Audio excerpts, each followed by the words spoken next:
വഖഫ് ഭേദഗതി ബില്ല് പാർലമെൻറ്റിൽ അവതരിപ്പിച്ചപ്പോൾ ഞാനായിരുന്നു പാർലമെൻറ്റിൽ പ്രസംഗിച്ചത്. ഇന്ന് നിങ്ങൾ മുസ്ലിങ്ങളെ ടാർഗറ്റ് ചെയ്യുകയാണ്.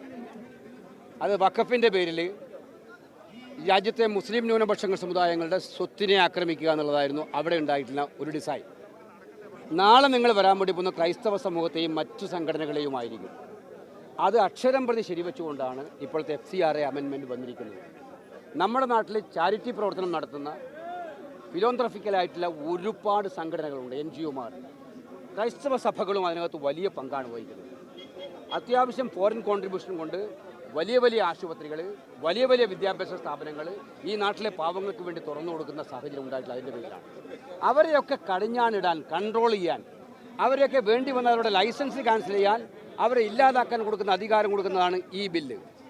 നിങ്ങൾ മനസ്സിലാക്കേണ്ടത്, ഈ ബില്ല് വളരെ ചുളുവിലൂടെ പിൻവാതിലൂടെ പാസ്സാക്കുക എന്നുള്ളതാണ് ഇവർ തീരുമാനിച്ചിരിക്കുന്നത്. അത് തന്നെ തെറ്റായ കാര്യമല്ലേ? ബിസിനസ് അഡ്വൈസറി കമ്മിറ്റിയിൽ ചർച്ച ചെയ്തിട്ടല്ല ഈ ബില്ല് ഇൻട്രൊഡ്യൂസ് ചെയ്തത്. അത് കഴിഞ്ഞ് രാഷ്ട്രീയ പാർട്ടികളുമായിട്ട് ഞങ്ങളുടെ കക്ഷി നേതാക്കന്മാരോട് ആലോചിച്ചില്ല. നിങ്ങൾക്കെല്ലാവർക്കും അറിയാം, കേരളം, ആസാം, തമിഴ്നാട്, പുതുച്ചേരി, വെസ്റ്റ് ബംഗാൾ പ്രതിപക്ഷ കക്ഷികളുടെ MPമാർ മഹാഭൂരിപക്ഷമുള്ള ഈ സംസ്ഥാനങ്ങളിലെല്ലാം തിരഞ്ഞെടുപ്പിൻ്റെ പ്രചരണ ചൂടിലാണ് എല്ലാവരും. അതിനിടയിൽ സഭ തന്നെ നടക്കാൻ പാടില്ലാത്തതാണ്. സഭ അതിനകത്ത് നടത്തി. അവർ ആ സഭയിലെ അവസാന ദിവസങ്ങളാണ്, ഇനിയിപ്പോൾ ഇന്നും നാളെ അവസാന ദിവസമാണ്, പിരിയുന്ന ദിവസമാണ്.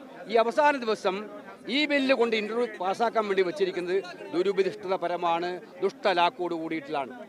പക്ഷേ ഞങ്ങൾ ഒരു കാരണവശാലും ഈ ബില്ലിന്ന് പാസ്സാക്കാൻ അനുവദിക്കില്ല. ഞങ്ങളുടെ MPമാരോട് അത്യാവശ്യം പ്രചരണ രംഗത്തുള്ളവർ ഒഴിച്ച് ബാക്കി എല്ലാവരോടും പോകാൻ ആവശ്യപ്പെട്ടിട്ടുണ്ട്. അവരെല്ലാം ഡൽഹിയിൽ എത്തിയിട്ടുണ്ട്. ബാക്കി സംസ്ഥാനങ്ങളിലെ MPമാരുടെ സജീവമാണ്. 10:30 മണിക്ക് പാർലമെൻറ്റ് വളപ്പിനകത്ത് കോൺഗ്രസ് അധ്യക്ഷനും രാഹുൽ ഗാന്ധി അടക്കം പങ്കെടുക്കുന്ന പ്രതിഷേധം അവിടെ സംഘടിപ്പിക്കും. പാർലമെൻറ്റിനകത്ത് ഈ ബില്ല് അവതരിപ്പിക്കാൻ മുന്നോട്ട് വന്നാൽ ഏത് വിധേനയും ഈ ബില്ലിനെ തടയും എന്നുള്ളതാണ് ഞങ്ങളുടെ നിലപാട്. കേട്ടിട്ടില്ല കേട്ടോ, കേട്ടിട്ടില്ല. ഈ TVക്ക് അത് കണ്ണുണ്ടായിട്ടുണ്ടാവില്ല. രാഹുൽ ഗാന്ധി സംസാരിച്ചിരുന്നു. രാഹുൽ ഗാന്ധി പത്തനംതിട്ടയിൽ സംസാരിച്ചത് FCRA കുറിച്ചാണ്. അദ്ദേഹം പറഞ്ഞു RSSന് മാത്രമേ FCRA കിട്ടൂ എന്നുള്ളതാണ് ഈ രാജ്യത്തെ കാര്യമെന്നാണ് രാഹുൽ ഗാന്ധി പറഞ്ഞത്.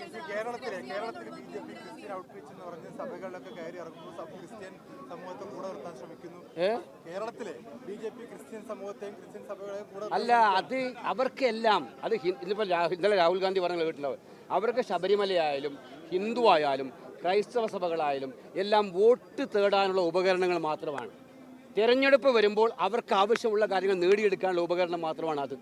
നമുക്കറിയാം, ക്രിസ്മസിൻ്റെ കാലത്ത് കേക്കുമായിട്ട് പോയവരെല്ലാം, ഈ കേക്കുമായി പോയവരാണ് ഇന്ന് ഇത്തരം വിദ്വേഷ നിയമം പാസ്സാക്കുന്നത്. ഛത്തീസ്ഗഡിലെ കന്യാസ്ത്രീകളുടെ കാര്യം നമ്മൾ കണ്ടു, ജബൽപൂരിലെ വൈദികനെ നമ്മൾ കണ്ടു, ഒറീസയിലെ വൈദികനെ കണ്ടു. എന്ത് ഭീകരമായിട്ടാണ് ആക്രമിച്ചിരിക്കുന്നത്. അവിടെയൊക്കെ ആക്രമിക്കുക, എന്നിട്ട് ഇവിടെ കേക്കുമായിട്ട് പോവുക.